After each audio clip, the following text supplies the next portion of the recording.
என் தங்கச்சி மக மேல இந்த தாய் மாமனுக்கு இருக்கிற உரிமை பிறந்த பொறப்புல வந்த சொந்தமாப்பா. இந்த நாட்டிலேயே இந்த ஒத்த கூட்டத்துக்கு தாய் மாமங்கிற உரிமையும் பெருமை இருக்கு. இந்த நாட்டிலேயே இந்த ஒத்த கூட்டத்துக்கு தாய் மாமங்கிற உரிமையும் பெருமை இருக்கு. ஒரு காலத்துல இந்த மண்ணை காக்கிறதுக்காக சண்டை போன நம்ம பையக கொண்டாட்டி பிள்ளைய யாரை நம்பி விட்டுட்டு போனாங்க? அவன் அண்ணன் நம்பி விட்டுட்டு போகல.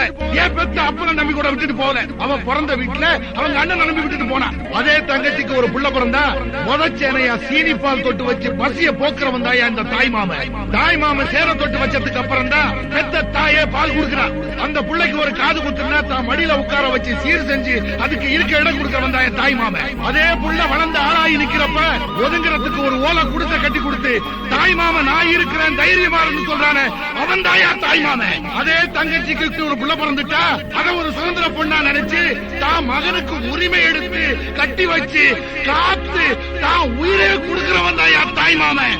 இப்படி என் தங்கச்சி வீட்டுக்கு போனதுல இருந்து புள்ள பெத்ததுல இருந்து காது குத்துறதுல இருந்து இன்னைக்கு சமைஞ்சு குத்த வச்சிருக்கிற வரைக்கும் சீர் செஞ்சு போனவன் தாயா இந்த தாய் மாமன். இந்த பூமி சூரியனை 1000 தடவை சுத்தி வந்தாலும் அது பாதம் மாறுறது இல்ல. அதே மாதிரிதான் 1000 வருஷம் ஆனாலும் நாம பழக்க வழக்கம் சம்பிரதாயம் மாறுறது இல்ல.